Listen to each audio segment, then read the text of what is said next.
Hello friends, नमस्कार. स्वागत आहे तुमचं स्वीट अँड स्पायसी किचनमध्ये. आज मी तुम्हाला अगदी हॉटेलमध्ये मिळते तशी एकदम चमचमीत अशी ओल्या मटारची भाजी बनवून दाखवणार आहे. अगदी 10 ते 15 मिनिटामध्ये ही भाजी बनवून तयार होते. मटार भाजी तयार करण्यासाठी आपल्याला एक मोठी वाटी ओले मटार घ्यायचे आहेत, 2 कांदे बारीक चिरून घ्यायचे आहेत, तसेच आलं व लसणाची पेस्ट घ्यायची आहे व 1 टोमॅटो आपल्याला मिक्सरला फिरवून त्याची प्युरी तयार करून घ्यायची आहे. आता इथे मी कढई ठेवली आहे. यामध्ये आपल्याला 2 चमचे तेल घालायचं आहे. तेल गरम झाल्यानंतर 1 चमचा जिरे घालायचे आहेत. जिरे छान फुलल्यानंतर यामध्ये आपल्याला आपण जो कांदा बारीक चिरून घेतलेला आहे तो घालायचा आहे. कांदा आपल्याला लालसर रंग येईपर्यंत परतवून घ्यायचा आहे. 2 ते 3 मिनिटे हा कांदा आपल्याला परतवून घ्यायचा आहे. बऱ्याचदा असं होतं की मटारची भाजी तयार करतेवेळी भाजीचं पाणी एक साईडला होतं व मटार एक साईडला होतात. आता इथे कांदा भाजलेला आहे.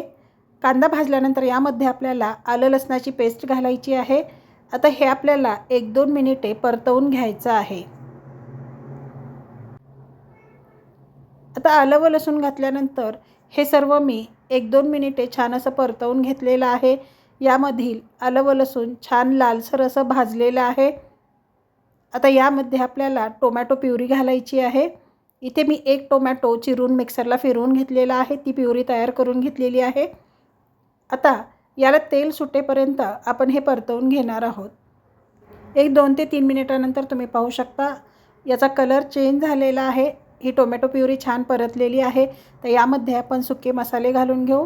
यामध्ये आपल्याला अर्धा चमचा हळद पावडर घालायची आहे.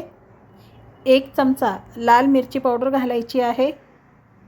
तसेच 2 चमचे आपल्याला कांदा लसूण मसाला घालायचा आहे. कांदा लसूण मसाल्याऐवजी तुम्ही घरगुती काळा मसाला वापरला तरीसुद्धा चालेल. आता हे सर्व आपल्याला व्यवस्थित असं मिक्स करून घ्यायचं आहे.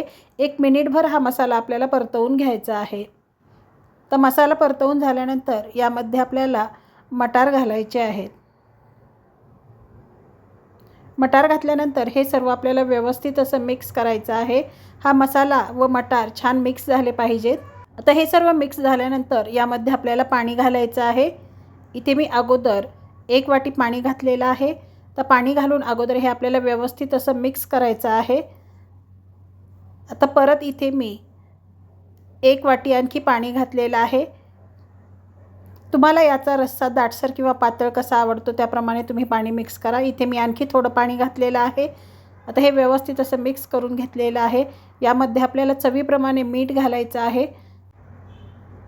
तर यामध्ये मीठ घातल्यानंतर आपल्याला हे व्यवस्थित असं मिक्स करून घ्यायचं आहे. आता हे मिक्स झाल्यानंतर यावरती एक ताट झाकून ही भाजी आपल्याला 5 ते 6 मिनिटे शिजवून घ्यायची आहे. मीडियम फ्लेमवरती ही भाजी आपण शिजवून घेऊ. 5 ते 6 मिनिटानंतर आपण झाकण काढून पाहूया. ही मटारची भाजी छान अशी शिजलेली आहे, तुम्ही पाहू शकता. आता आपण गॅस बंद करून घेऊया. ही भाजी बनवून तयार झालेली आहे. तर अशा प्रकारे आपली ही एकदम चमचमीत अशी ओल्या मटारची भाजी बनवून तयार झालेली आहे. ही मटारची भाजी तुम्ही पुरी, भाकरी, चपाती, भात कशासोबतही खाऊ शकता. ही एकदम टेस्टी अशी बनवून तयार झाली आहे. ही ओल्या मटारच्या भाजीची रेसिपी तुम्ही नक्की ट्राय करा. तुम्हालासुद्धा खूप आवडेल. तुम्हाला आजची ही ओल्या मटारच्या भाजीची रेसिपी कशी वाटली हे कमेंट बॉक्समध्ये मला नक्की कळवा. तुम्ही जर माझ्या चॅनलला सबस्क्राईब केले नसेल तर सबस्क्राईब करा, लाईक आणि शेअर करा, तसेच बेल आयकॉन क्लिक करा. वेळात वेळ काढून तुम्ही माझी रेसिपी पाहिल्याबद्दल खूप खूप धन्यवाद. चला तर मग आपण भेटूया पुन्हा अशाच एका नवीन रेसिपी व्हिडिओमध्ये. तोपर्यंत धन्यवाद.